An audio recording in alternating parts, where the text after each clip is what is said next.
বছর হয়েছে আমার তোর বিয়ে। এমন করো না, এমন করো না। ফিরে যায় আমার তো মনে হচ্ছে এরকম করে সংসার করা দুষ্কর হয়ে যাবে। আমার মনে হচ্ছে সেই গ্রামতলায় সাধু বাবা, তাকে হ্যান্ডেল সাধু বাবা, ওর কাছে যেতে হবে। এছাড়া কোনো উপায় নেই। কিছু করো বাবা, আমি কচ্ছ কোনো চাপ নেই। রাজি আছি বাবা, কিন্তু আমাকে একটু সাহায্য। দেখ মা, এই জঙ্গল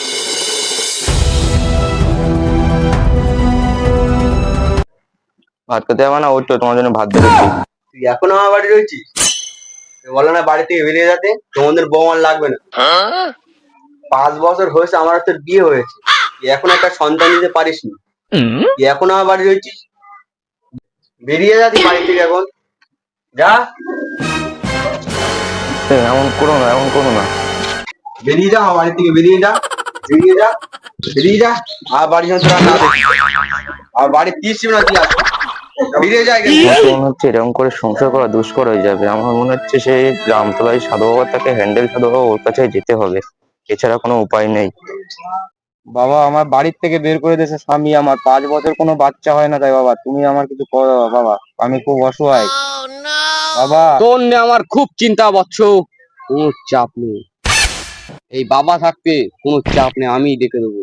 তোর নিয়ে আমার মহাযজ্ঞে বসতে হবে, 7টা দিন আমাকে সময় দেবে। তোর কোনো অসুবিধা নেই, তুই কি পারবি আমার সাথে বসতে 7টা দিন? বাবা, আমার এই অসহায়ের কারণে বাবা তুমি যা বলবে আমি সবটাই রাজি আছি বাবা, কিন্তু আমাকে একটু সাহায্য করুন বাবা। ঠিক আছে, দেখ মা, এই জঙ্গলে তোর নিয়ে আমি 7 দিন ধরে তপস্যা করে তোর সন্তান আমি এনে দেবো। মা দেখি তোর হাতটা এদিকে দে।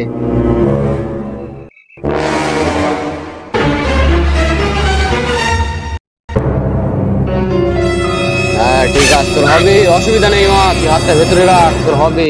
তুই কি থাকতে পারবি আমার সাথে? হ্যাঁ, আমি নিশ্চয়ই পারবো, কোনো তাহলে এক কাজ অসুবিধা নেই। কর, চ তাহলে আমার সাথে।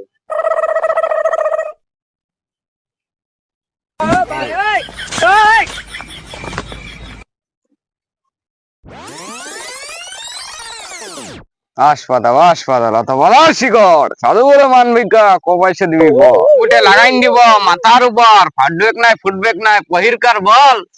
সাধু বলে মানবিকা, ক পয়সা দিবি বল। চিক টাবাক ডাম ডাম। আয় সামনের দিকে আয়, আয় আয়। হম থিরিং মিরিং ছা হম। আয় তোর স্বামী করে মা? আমি বাড়িতে রয়েছে, আমি কোথায় তাড়িয়ে গেছে? দিয়েছি। ডাক ওকে। আসবে বলে মনে হয় না, তাও আমি চেষ্টা করব। দাঁড়া মা, তোর ব্যবস্থা আমিই করবো, অসুবিধা নেই। চিক টাবাক ডাম ডাম।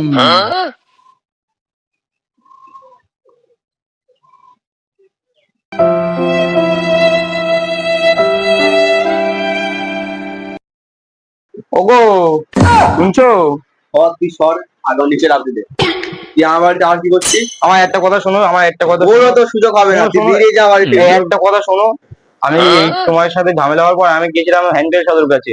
তার সাথে আমি 4 দিন গেলে তপস্যার পরে একটা পরামর্শ নিয়েছি, আমাকে একটা সুযোগ দিয়ে 6 মাস পর বলেছে আমার গর্ভে সন্তান আছে। তোমার আমাকে একটা সুযোগ দাও, একটা সুযোগ দাও, আমাকে ছেড়ে দিও না, একটা সুযোগ দাও, একটা সুযোগ দাও।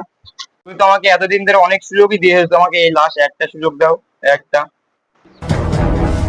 তোর অনেক একটা সুযোগ অনেক দিয়েছি তো, লাস্ট একটা সুযোগে দিয়েই দেখি, 6 মাস দিয়েই দেখি একটা সুযোগ।